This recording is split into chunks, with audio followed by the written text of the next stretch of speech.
오늘 우리에게 은혜 주신 하나님의 귀하신 말씀은 신약성경 요한복음 5장입니다. 1절에서 9절까지 한 절씩 교독하도록 하겠습니다. 요한복음 5장 1절 그 후에 유대인의 명절이 되어 예수께서 예루살렘에 올라가시니라.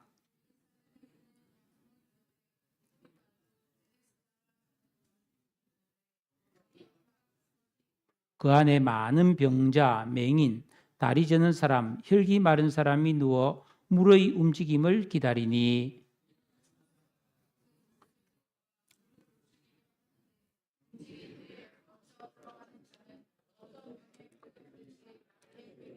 거기 38해 된 병자가 있더라.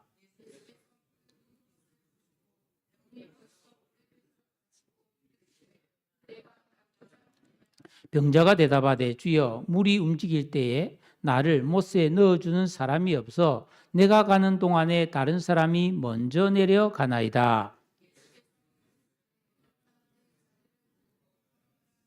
다 같이 그 사람이 곧 나와서 자리를 들고 걸어가니라. 이날은 안식일이니. 아멘. 사람이 잘 산다는 것은 어떻게 사는 것일까요? 여러분들도 다 잘 살고 싶으시죠? 그럼 여러분들은 어떻게 살기를 원하십니까? 사람이 살아가는데 꼭 필요한 것은 의식주라고 하니까 우리가 먹고 자고 입는 이런 기본 것이 생활이 잘 이루어지고 그러면 일단 우리가 불행하지는 않겠죠. 그러면 다일까요? 그러면 잘 사는 것일까요? 아닐 겁니다. 사랑하는 사람이 있고 행복한 가정이 있고 내 몸이 건강하면 의식주가 가능하고 행복하고 건강하면 그럼 행복할까요? 그 잘 사는 것일까요? 잠깐은 가능하겠죠. 그렇지만 그것도 참 만족을 주지는 못합니다. 왜냐하면 사람은 원래 영적인 존재로 창조되었기 때문입니다. 아무리 내 육신이 편하고 내 마음에 기쁨과 행복감이 가득해도 영이 줄이고 목마르면 허무감이 옵니다. 이게 다 무슨 소용인가? 내 마음이 왜 이렇지? 이러면서. 그래서 여러분, 한 분야에서 일가를 이루고 성공한 사람들의 고백을 들어보면 연예인이 아카데미상을 받았다. 가수가 에미상을 받았다.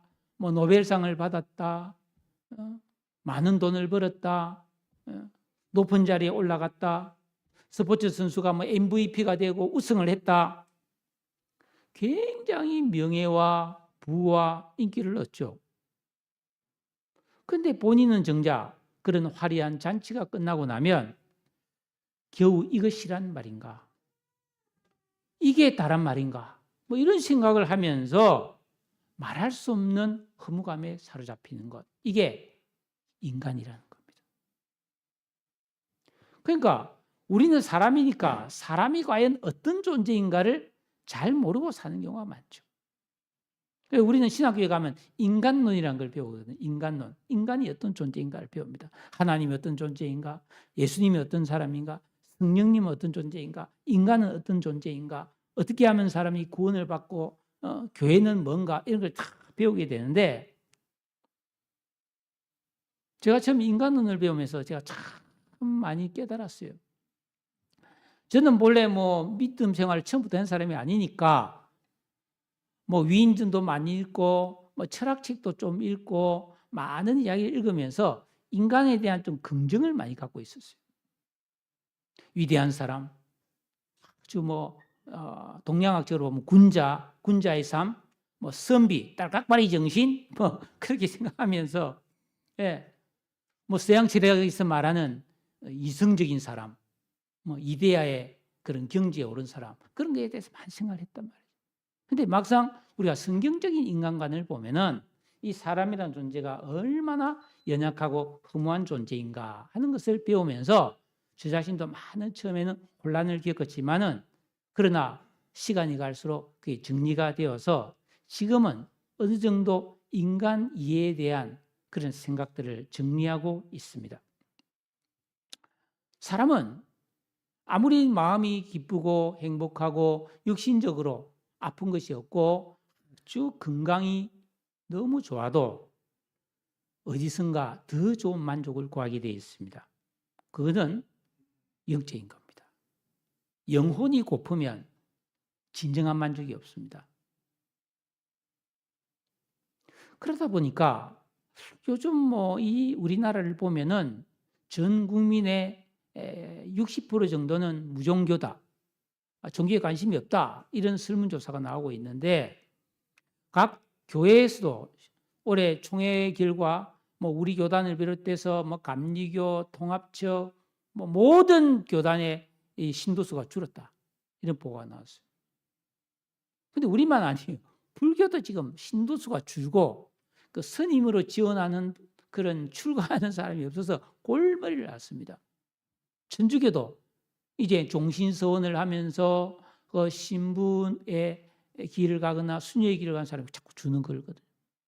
굉장한 종교가 위기를 맞이하고 있는데, 그러나 또 반대로 우리 젊은 층에서는 명상 열풍이 뜨겁고 K 오컬트, 이 오컬트라고 하는 것은 점이나 굿을 하거나 귀신, 심령술 이런 그 영적인 것을 다루는 대중문화가 굉장히 유행하고 있단 말이죠. 그러니까 이 사회가 발달하고 물질 문명이 풍부해지고 편리한 물건이 많이 생기고 사람이 즐길 것이 많지만 오히려 사람은 거기에서 허무감을 느끼기 때문에 이 영성에 대한 관심은 더 커지고 있는 것이 실제 이 전 세계적인 성향입니다. 지난해 우리나라에 개봉됐던 영화 파묘라는 영화가 있습니다. 저는 보지는 않았고 맛배기만 유튜브에서 봤는데 이게 오래된 조상의 묘를 파헤치는 그런 이야기거든요. 파묘인데 이 1,100만 명이 봤습니다. 엄청난 흥행이죠. 대한민국 국민이 5,200만 된다고 보는데 여러분 그중에 1,100만 명이 봤다는 게 어마어마한 흥행 아닙니까? 최근에는 캐대헌에서 K-팝 데몬 헌터스에서 한국의 이 전통 문화와 귀신을 소재로 한 콘텐츠가 전 세계적으로 인기를 끌고 있습니다. OTT 영화, 드라마를 넘어서 음악과 댄스 등 다양한 분야에서 우리가 잘 아는 저승사자, 무당, 도깨비 같은 이 한국의 영적 존재들이 전 세계 사람들에게 공감을 주고 인기를 얻고 있다는 것입니다. 왜 그러냐? 이걸 또 분석한 대중문화 연구가들의 글을 보니까 한국 귀신은 단순한 공포의 존재가 아니라 삶과 죽음, 억울함과 한, 정의와 복수 같은 인간 정서를 담아내며 모든 사람에게 공감을 준다는 것입니다. 예컨대 아랑스라나 이런 데 보면 처녀귀신 이야기 나오고, 처녀귀신이 있으면 또 총각귀신이 있어야 되잖아요. 그 몽달귀신이라는. 예? 그리고 장화 홍련전 이런 걸 보면은 억울한 죽음을 맞이한 사회적 약자가 명예를 회복하고 악을 파하고 선이 승리하는 이런 이야기를 하고 있단 말이죠. 그러니까 실제로 우리가 살아가는 이 세상은 죄악이 가득하고 억울하고 슬프고 고통받는 사람 약자들이 너무 많은데 이런 약자가 한이 맺히는 거예요. 너무 억울하단 말이죠. 근데 이게 귀신이 되어서 한풀이를 하는 이거는 일종의 복수극이니까 인간의 보편적 감정에 공감이 된다는 것입니다. 그러니까 우리나라 귀신은 서양의 드라큘라나 악령, 마귀와는 조금 다른 것 같아요. 그래서 퇴치하고 물리칠 존재가 아니라 공동체의 한과 욕망을 대변하고 인간 사이의 모순을 해결하는 어떤 그런 문화로서 사람들에게 아주 인기를 얻고 있다. 그래서 지금은 국경과 세계를 넘어 모두가 공감하는 힘을 가지고 있어서 이 K-오컬트가 새로운 글로벌 콘텐츠로 자리매김하고 있다. 참 기가 막히죠, 그죠? 그래서 우리나라의 전설의 고향 이런 거 있잖아요. 외국에서 인기가 막 있는 거예요. 그 옛날에 했던 게 새로 방영되고 있는 거예요. 그럼 너무 좋아하는 거예요. 응? 점점 더 아마 이런 문화가 확산되겠죠. 그러면은 이 영적인 문제에서만큼은 누구보다도 전문가들인 우리 예수 믿고 구원받은 성도들은 이런 세상을 어떻게 보아야 하고 우리는 어떻게 살아야 할까요? 자, 내일이 추석인데요. 저의 어린 시절의 명절은 온 가족이 다 모이는 날. 멀리 떠난 가족도 다 집에 오는 날. 그래서 조상들께 차례를 드리고 산소에 가서 성묘를 하고 그리고 집안 어른들을 찾아가서 인사를 하고 어른들은 약주를 한잔하고 애들은 용돈 받아서 좋아하고 그리고 또 집에 찾아오는 친지들을 맞이해서 잘 먹고 한 며칠 즐기는 날이었습니다. 요즘은 그러나 제사를 안 지내는 가정이 많이 늘어가고 명절 연휴에 여행을 떠나는 사람이 참 많은 그런 변화된 세태입니다. 여러분들은 이번 명절이 길게는 10일이라고 하는데 어떻게 보낼 계획을 가지고 계십니까? 자, 오늘 말씀은 1절에 그 후에 유대인의 명절이 되어 예수께서 예루살렘에 올라가시니라. 예수님은 명절을 맞이해서 무엇을 하셨는가? 그분은 예루살렘으로 가셨다. 그분이 주로 활동하던 갈릴리 지역에서 예루살렘까지는 한 200km 정도 됩니다. 여기서 아마 대전까지 정도 되겠죠? 지금처럼 교통이 발달하지 않았던 시기니까 아마 많은 시간이 걸려서 명절에 맞춰서 예루살렘에 가신 것 같아요.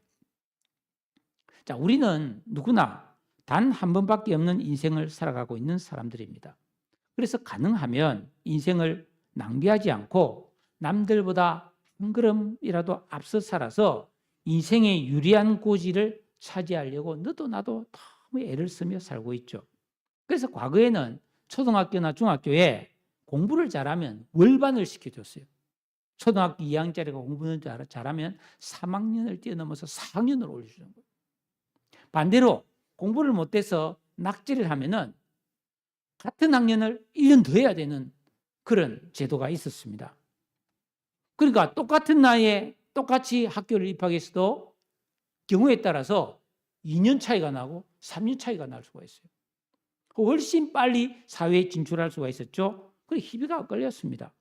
요즘은 너도 나도 빨리 부자가 되어가지고 힘들게 일하지 않고 빨리 일해서는 은퇴하고 편히 즐기며 살겠다는 그런 목표를 가진 사람이 많습니다.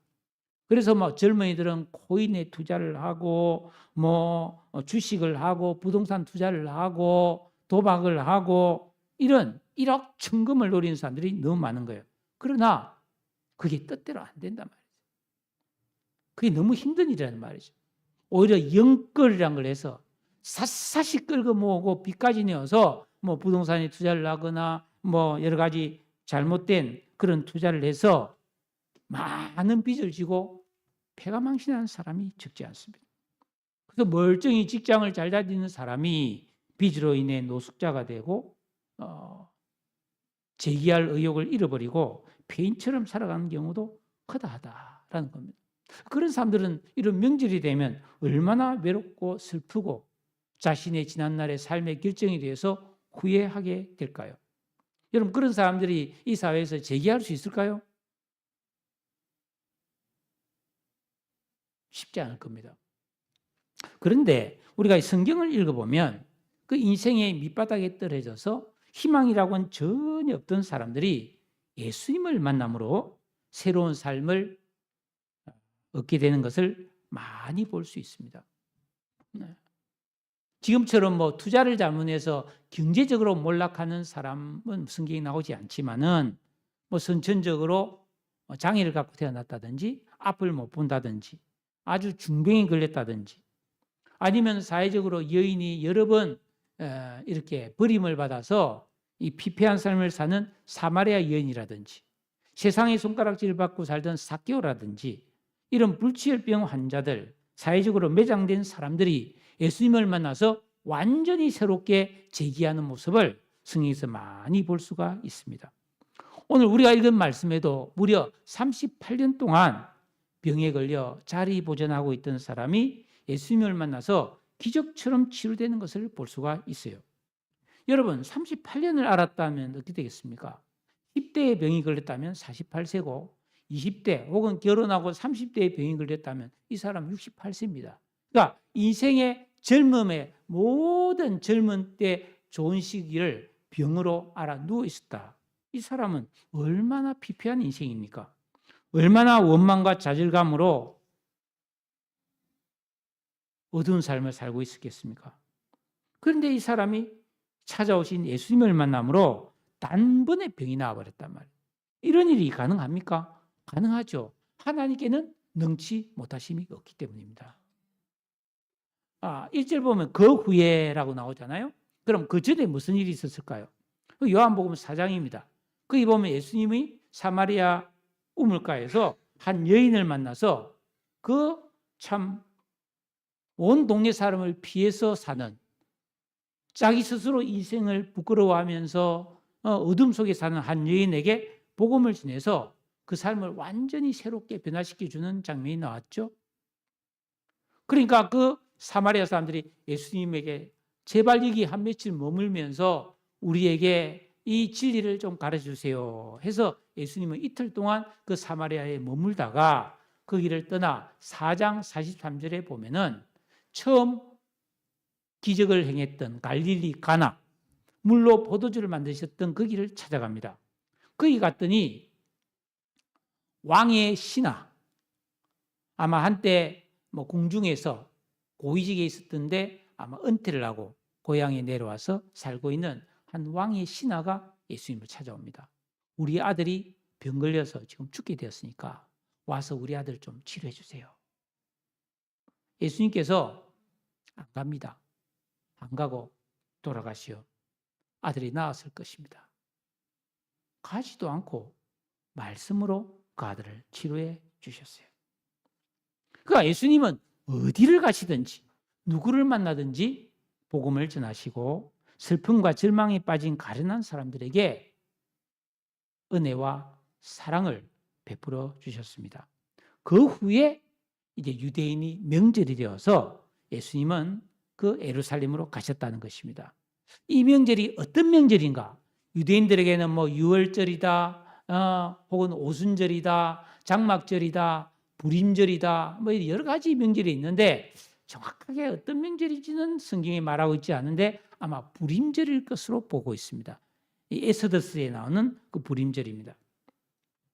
명절은 참 좋은 날이죠. 이스라엘 백성들도 1년에 최소한 5번 정도의 명절을 지켰는데 그 명절에는 하나님 은혜에 감사하고 서로가 서로에게 예물을 주고받으면서 축제를 즐기는 기쁜 날이었습니다. 그런데 예수님은 그 명절에 그런 기쁨과 잔치와 축제의 자리로 가지 아니하시고 오늘 이 말씀에 보면은 예루살렘에 있는 양문 곁에 히브리 말로 베데스라고 하는 연못이 있는데 그 연못으로 가셨다고 되어 있습니다. 여러분, 명절은 기쁨과 감사의 시간이 되어야 하지만 어떤 사람에게는 해결되지 않는 삶의 문제와 고통으로 인해서 더 힘든 날일 수도 있다는 겁니다. 예수님은 바로 그곳을 찾아가셨다는 거예요. 가장 소외되고 절망적인 사람들에게 찾아가셨어요. 이 예루살렘 성은 12개의 문이 있었습니다.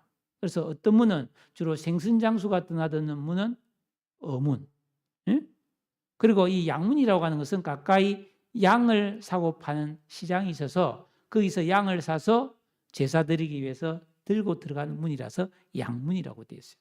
그 양문 곁에 베데스다라고 하는 작은 연못이 하나 있었다라는 것입니다. 그리고 그 연못가에는 5개의 오두막집, 행각이 있었는데 왜 행각이 있었느냐 하면은 거기에 많은 전국 방방곡곡에서 몰려온 환자들이 그 5개의 오두막집에서 들어누워 있으면서 병낫기를 기다리고 있었다라는 것입니다. 왜냐?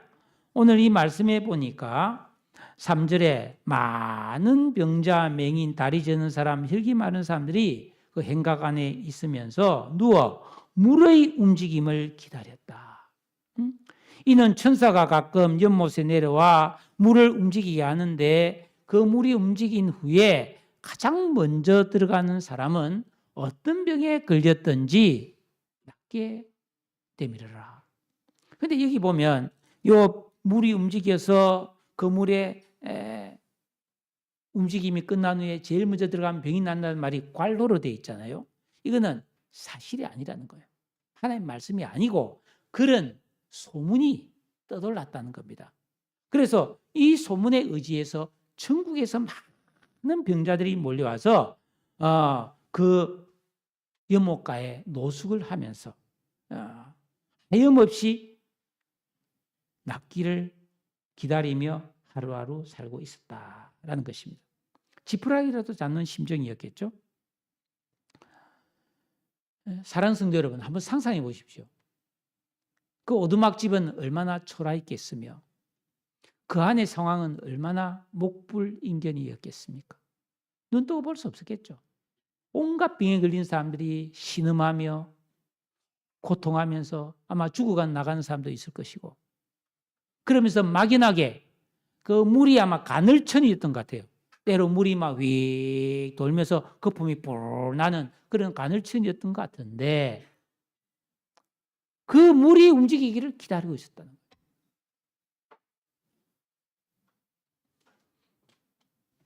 근데 실제로 나았다는 사람은 없었던 것 같아요. 너도 나도 막 뛰어들었을 거 아닙니까? 물이 움직여 나면. 사랑하는 성도 여러분, 여러분에게 삶에는 이런 베데스다 연못과 같은 것을 기대하며 여러분 속에 헛된 희망을 갖고 있지는 않습니까? 내 힘으로 해결할 수 없는 인간관계, 가정 문제, 자녀 문제, 건강 문제, 물질 문제, 과거의 상처와 고통 이게 해결을 하긴 해야 되는데 해결할 길이 없어서 막연하게 언젠가는 해결되겠지. 어떻게 운이 좋으면 해결이 되겠지. 이런 기대와 희망을 품고 하루하루 1년, 2년, 3년 기약 없는 시간을 보내고 있지는 않습니까? 내가 몸이 아픈데 이게 이 성인병 같은 것은 잘 안 낫는 병이잖아요. 평생을 가져가야 되는 고혈압, 당뇨. 그걸 포기한 채 그냥 약만 먹으면서 보내면서 참으로 왕쾌를 포기하고 살고 있는 그런 일은 없는가요? 이 베데스다 연못에서는 이 건강한 사람들은 거의 출입하지 않았습니다. 누구나 피하고 싶은 곳이고 꺼려지는 곳이었습니다. 그런데 오늘 예수님은 일부러 먼 길을 와서 절망과 탄식의 현장인 베데스다에 찾아오셨습니다. 예수님은 우리의 슬픔과 아픔을 이해하시고 치료하고 구원하시기 위해 이 땅에 오신 구원자시기 때문에 고통과 눈물이 있는 곳에 조용히 먼저 찾아오시는 은혜의 주님이십니다. 우리가 예수 믿고 구원을 받았을 때에 이 세상 사람들, 믿지 않는 사람들은 절대로 알 수 없는 너무너무 많은 선물을 우리는 받았습니다. 그것은 구원이고요. 새 생명입니다. 사랑하는 법을 우리는 알았습니다. 영원한 생명을 얻었습니다. 이 진리의 말씀인 성경이 얼마나 이게 우리에게 은혜와 기쁨과 위로와 축복을 준다는 것을 우리는 알고 있습니다. 기도라는 것이 얼마나 위대한 것이고 그 기도의 응답이 우리가 해결할 수 없는 문제를 해결할 수 있는 유일한 길임을 우리는 알고 있고요. 내가 죄를 짓고 실수했을지라도 회개하면 용서받음으로써 우리가 다시 한번 깨끗하게 되는 것도 우리는 알게 되었고요. 우리는 이 세상을 떠나더라도 천국이 있음을 알고 있고 하늘의 상과 나를 근본적으로 변화시키는 계명의 위력도 알고 있습니다. 그러니까 우리는 이 세상이 절대로 줄 수 없고 아무리 많은 돈과 아무리 강한 권력으로도 절대로 얻을 수 없고 구할 수 없는 많은 선물을 이미 우리는 받았다면. 그런데 그뿐이 아닙니다. 우리가 예수를 믿었을 때 하나님의 성령이 우리 안에 들어오시잖아요. 그래서 이 성령은 우리의 위로자, 우리의 변호사, 우리의 상담자가 되셔서 우리가 슬프고 외로울 때 찾아오시죠. 그리고 우리가 병들었을 때 우리 주님이 찾아오셔서 위로해 주시고 치유해 주신다고 약속하셨습니다. 그러니까 우리 예수 믿고 구원받은 성도는 어떤 상황에도 어떤 때에도 절대로 혼자가 아니라는 거예요. 예수님이 그 베데스다 연못가에 수많은 병자들이 있는데 그 중에서도 가장 비참한 한 사람을 주목하셨습니다. 그 사람은 바로 38년 동안 자리에 누워있는 병자였습니다. 예수님께서 이 환자에게 참 뜬금없는 질문을 합니다. 너가 낫고자 하느냐? 너 정말 낫고 싶으냐? 여러분 한번 질문해 봅시다. 이 38년 된 병자가 정말 낫고 싶었을까요? 내가 나을 수 있다고 생각했을까요? 여러분 38년 동안 그렇게 비참하게 누워 있으면서 나는 나을 거야.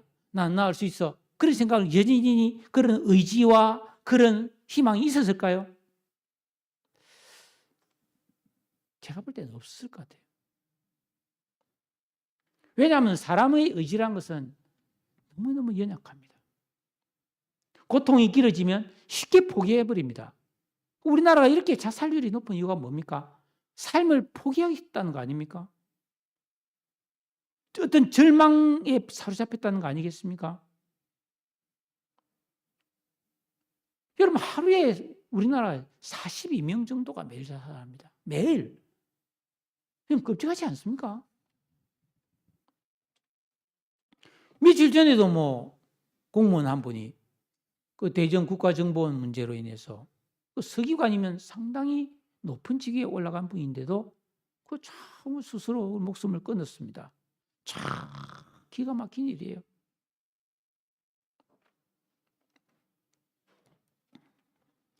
예수님께서 그 환자에게 네 정말 낫고 싶은 생각이 있느냐? 낫고자 하는 희망이 있느냐? 물어보았습니다. 절망과 한탄 속에 살아가는 그런 사람에게 용기와 소망을 일깨우는 주님의 말씀이었습니다. 이 자리에 계신 우리 성도님들, 이 질문을 여러분에게 한번 던져보십시오. 예수님께서 나에게 너 정말 낫고자 하느냐?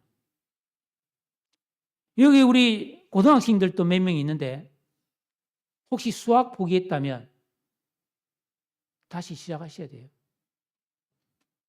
예수님께서 너 정말 공부 잘해서 좋은 대학 가고 싶은 마음이 있느냐? 물어보십니다.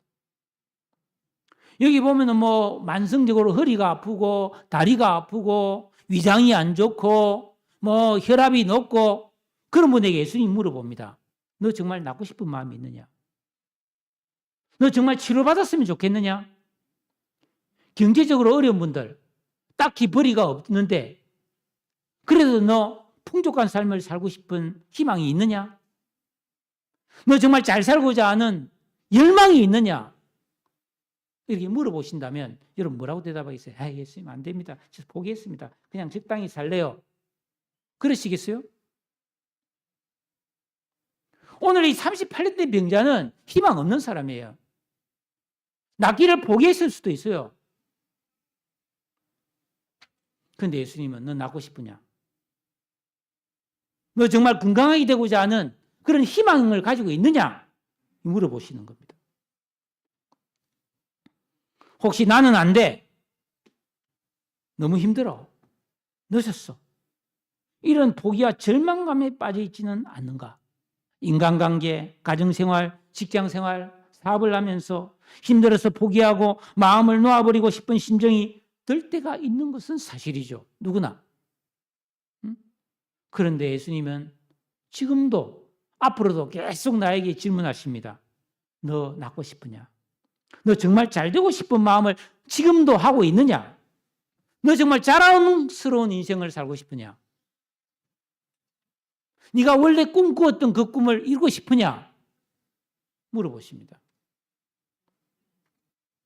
그러나 마치 38년 동안 알아누웠던 병자처럼 내가 아무도 도와주는 이 없고 내 능력이 한계를 느끼고 외롭고 슬플 때 낙심하기 쉽다는 겁니다.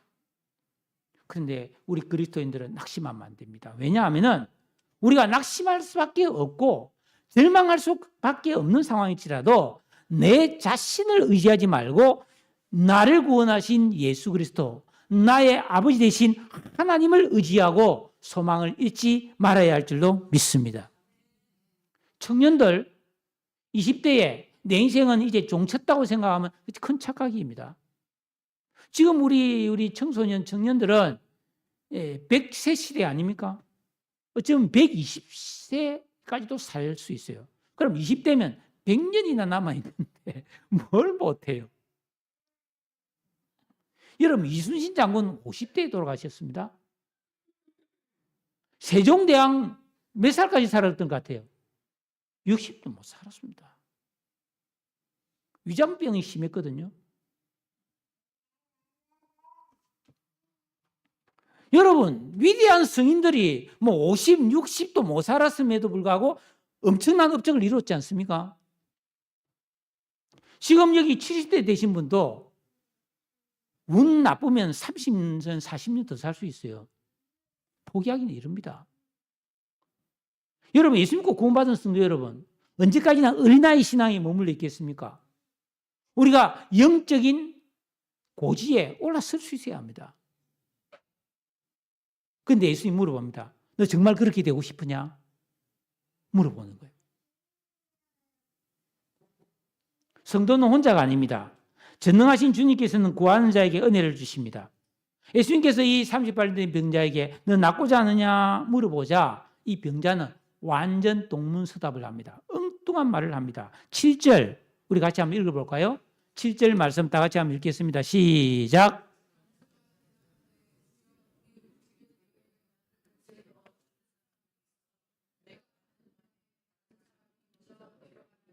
이 사람은 자기가 정말 낫고 싶고 내가 정말 병에서 노에서 건강하게 되고 싶어서 지금 여기서 여전히 희망을 붙들고 있습니다. 이렇게 말하지 못했어요. 단지 물에 들어가야 되는데 다른 사람이 먼저 내려간다고.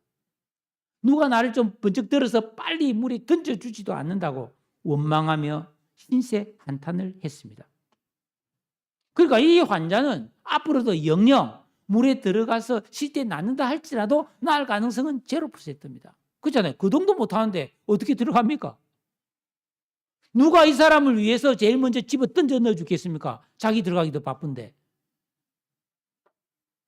그러니까 자기는 나을 가능성이 거의 없다는 걸 알면서도 여기에 계속 머물고 있었다는 겁니다. 물가에. 왜일까요? 이루어지지 않을지라도 다른 대안이 없기 때문에 그냥 희망만이라도 가지고 있는 것이 전혀 희망이 없는 것보다 조금 낫다고 생각했을까요? 여러분께 한번 질문합니다. 실제로 이루어지지 않더라도 사람이 희망만이라도 있으면 그게 행복일까요?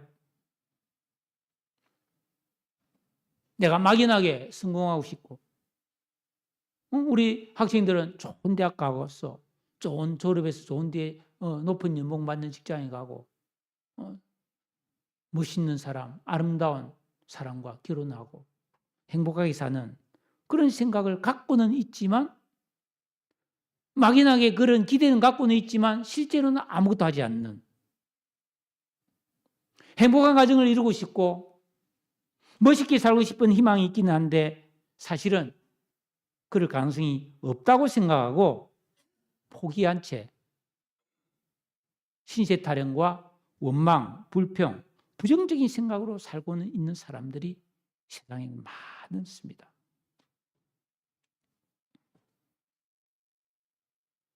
제가 여기 오기 전에 서울 신림동에서 10년을 살았잖아요. 그 신림동은 아시다시피 고시생들이 많이 있는 곳입니다. 제가 담당했던 그 교구에 많은 성도들이 고시원을 경영하고 또 지방에서 올라와서 그 서울대를 다니고 고시 공부한 사람에게 하숙을 하는 그런 집사님들이 많았어요. 제가 그 신방을 가면은 하수생들이 먹는 음식을 제가 같이 점심도 같이 먹고 대화도 해보고 이랬는데 참 가슴 아픈 사람이 한 사람 있었습니다. 78세 된 나이 많은 권사님인데 폐지를 죽고 겨우 단칸방에서 생활하는 분이었는데 그분에게는 50세가 넘은 고시생 아들이 있었습니다. 그래서 어느 날 내가 신방을 했는데 울면서 제게 이런 이야기를 하더라고. 목사님, 시골에서 우리 아들 외동아들은 딸이 있는데 그 아들이 공부를 너무너무 잘한 거예요. 1등만 하고 참 중학교, 고등학교에서 항상 전교회장도 하고 그래서 서울법대를 들어간 거예요. 여러분 시골에서 서울법대 들어가면 플랜카드 붙죠. 군수가 학교에 있다 소리 듣고 소고기를 사와서 이 군사님에게 절을 했다는 거예요. 자기는 그 아들 키우면서 밥을 안 먹어도 배가 불렀고 아무리 힘들어도 힘든 줄 몰랐다. 이 아들이 잘 될 줄 믿었다는 거예요. 그래서 서울법대에 와서 누구나 하듯이 고시를 준비했는데 아슬아슬하게 딱방하는 거예요. 그래서 1년, 2년, 3년, 30년 넘게 고시를 준비하고 있는데 그 아들을 위해서 엄마는 폐지를 주어서 지금도 먹이고 있는데 그 아들은 공부를 할까요? 공부 안 해요. 그냥 책만 사놓고 신용만 하면서 그냥 고시생으로 평생을 늙고 있는 거예요. 다른 걸 할 수가 없는 거예요.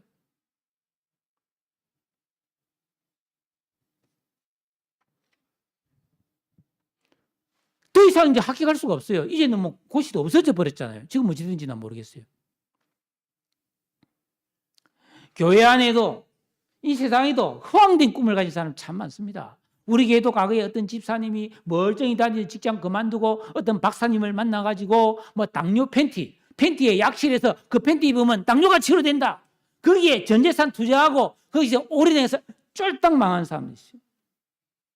자동차에 뭐를 부으면 막 연료 효율이 막 몇 배가 되고, 어떤 분은 막 새로운 장례법, 우리나라에 뭐 진짜 뭐 전국이 묘지화되고 이래서 화장이 있고 장례법이 바뀌는데 빙장이란 게 저 뭡니까 스웨덴인가 거기서 개발한 건데 이 사람의 시신을 영하 막 천도인가 막 거기에 딱 냉장고에 넣으면 순간적으로 얼어서 냉동이 되는 거예요. 그래서 이걸 다른 또 쭉 가다가 냉동된 게 쭉 가다가 진동을 빵 주면 이게 시신이 얼음이 가루가 된. 그럼 그거를 이제 수목에 뿌리는 안 태우고 수목에 뿌리면 여기 환경오염도 안 되는 이런 빙장 굉장히 간단하고 30분이면 이 장례식 끝나는 요걸 개발해서 들어와서 이게 전국적으로 또 대리절모지만 사기죠 사기. 그건 없잖아요 지금. 그거 내가 안 지가 20몇 년이 됐는데.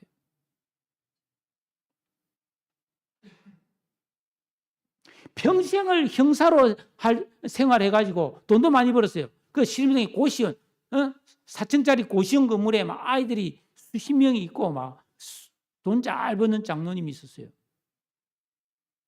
근데 보르네오 총리를 했던 사람이 원목을 배에 가득 실어와서 이걸 뭐 어떻게 사게 준다면서 미국 교포한 사람한테 속아가지고 거기에 고시원 저당 잡혀서 사기당해가지고 알거지 되는 분도 있어요. 뭐 제가 말했지. 그거 믿지 마세요. 보르네오 총리까지 했던 사람이 왜 장로님한테 이걸 주겠습니까? 그 사람이 뭐 대기업하고도 할 수 있고 다 있을 텐데 아닙니다. 기도 응답받았다는 거.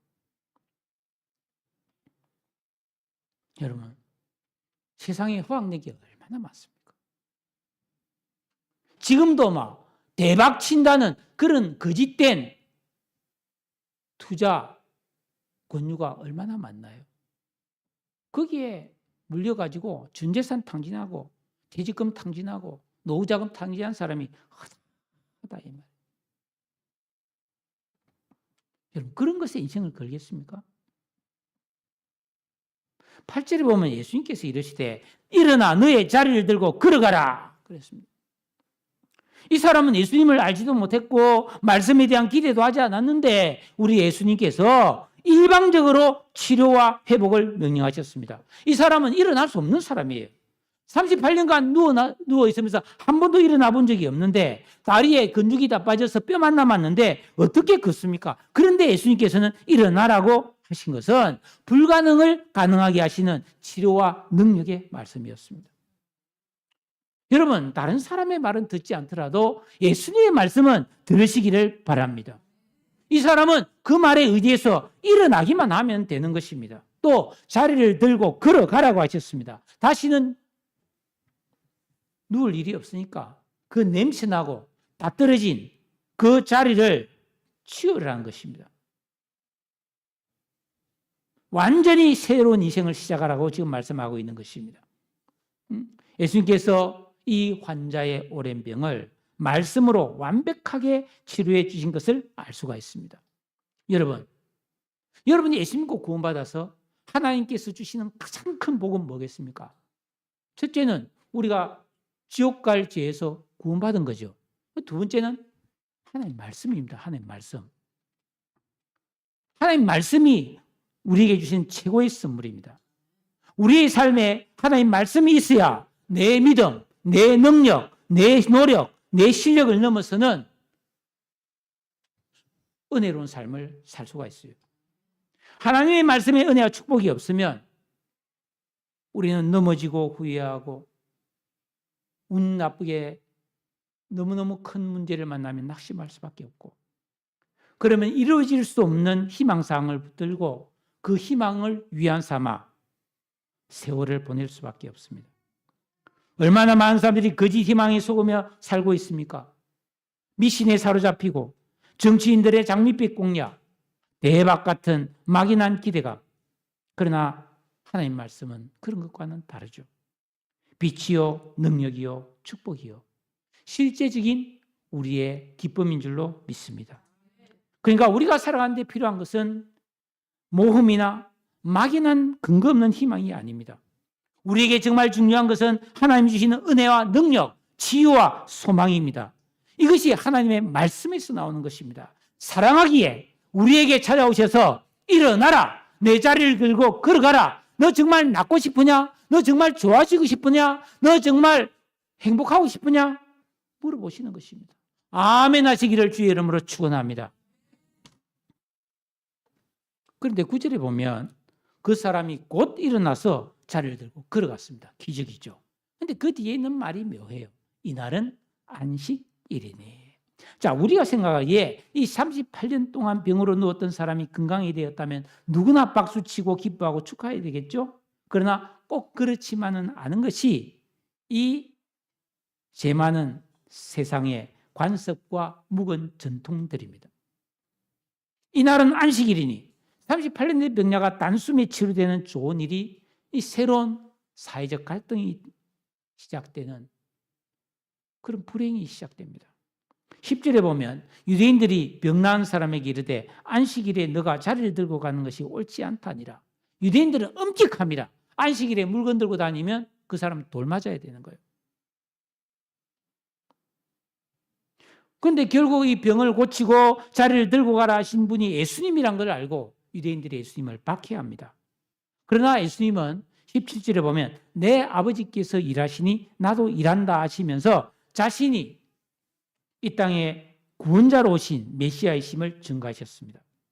죄로 인해 참된 안식을 잃고 병마와 수고와 슬픔을 겪는 우리를 구원하여 진정한 안식을 영원히 주시려고 예수님은 안식일에도 명절에도 쉬지 않고 하나님 나라의 복음과 선한 일에 열심을 내며 지금도 마음이 슬픈 자, 낙심한 자를 찾아오고 계시다는 겁니다. 추석 명절을 맞이하면서 우리는 예수님께서 명절에 하신 일을 살펴보았습니다. 예수님은 명절은 너무 좋은 날이지만 그 명절의 기쁨을 누리지 못하고 절망하고 고통하는 베데스다의 환자들을 찾아오셔서 38년 된 병자를 고쳐주셨습니다. 네. 우리는 여기서 한 가지 의문을 가지고 이 말씀을 마쳐야 합니다. 왜 예수님께서는 그 하고 많은 수많은 환자 중에서 하필 이 사람만 고쳐주셨을까요? 이 사람이 특별히 믿음이 좋았나요? 아닙니다. 38년 된 병자는 예수님이 찾아오셔서 자신만 고쳐주신 정말 이해할 수 없고 감당할 수 없는 큰 은혜를 받은 것입니다. 그 이유를 알 수가 없습니다. 아마 제가 생각할 때는 가장 절망하고 가장 고통을 겪고 가장 소망이 없는 사람이어서 이런 사람에게 은혜를 준 것이 아닐까 생각합니다. 이것이 주님의 사랑이고 복음의 능력이고 은혜의 비밀입니다. 우리도 마찬가지 아닙니까? 왜 하필이면 난가? 왜 나를 구원하셨는가? 왜 나를 사랑해 주셨는가? 왜 나 같은 자를 목사로 삼아 주셨는가? 답을 모르겠습니다. 그러나 이해는 합니다. 그것은 일방적인 은혜였습니다. 불가항력적인 사랑이었습니다. 거부할 수 없는 사랑이었다. 우리 주님은 고난을 겪고 괴로워하는 사람을 찾아와서 단순히 말로 위로만 하시는 분이 아닙니다. 실제로 일어나더라, 걸어가라 하면서 새롭게 살아갈 힘과 능력도 주시는 분이십니다. 예수님은 말씀으로 천지를 창조하신 하나님이시기 때문입니다. 그러므로 우리는 살아가면서 어려움에 빠지고 낙심되고 괴로울 때 뭘 해야 되겠습니까? 머리 삼으면 안 됩니다. 여행 떠나면 안 됩니다. 술 취하면 안 됩니다. 성경을 읽고 말씀을 묵상하면서 하나님의 음성을 듣고자 말씀으로 나를 찾아오실 주님을 기다려야 됩니다. 성경에는 일어나 걸어라, 두려워하지 말라라는 말씀이 많이 있습니다. 우리가 아무리 절망 가운데 있을지라도 이런 음성이 내게 들리면 내게 있던 어두움이 물러갑니다. 이 음성이 들릴 때 가로막혔던 담이 허물어지고 어떤 질병이라도 치유되는 놀라운 구원이 가능하게 됩니다. 아무리 멀어졌던 원수도 화해할 수 있게 됩니다. 사랑하는 성도 여러분, 많은 고난과 슬픔이 있는 이 세상을 우리는 살아가는 때에 정말 필요한 것은 막연한 희망이 아닙니다. 내가 가진 간절한 소원도 아닙니다. 어떤 기대감도 아닙니다. 어떤 주술이나 신비나 기적도 아닙니다. 어떤 상황에서도 우리를 구원하시고 치료하시고 살리시는 하나님의 능력의 말씀이 필요합니다. 우리는 하나님 말씀으로 일어서는 사람이 되고 또 누워있는 사람을 일으킬 수 있는 삶을 살아야 합니다. 계명을 지키고 기도하면서 진정한 영적 생활을 통해서 내가 더 깊은 영적인 은혜의 사람이 되어서 우리 가정을 일으키고 낙심한 가족들을 일으키고 자녀들을 격려하고 세상의 빛이 되고 소금이 되어야 합니다. 이번 추석에도 긴 연휴 기간에도 하나님의 말씀을 들으시기를 바랍니다. 그리고 받은 은혜와 사랑을 가족과 이웃과 나누시기 바라고 추석이 지난 후에도 이 해피데이 전도를 통해 온 세상에 이 복음과 은혜를 증거하는 우리 모두가 되시기를 주님의 이름으로 축복합니다. 잠깐 대화하세요. 오늘 깨달은 바를 서로 잠깐 나누시기를 바라요.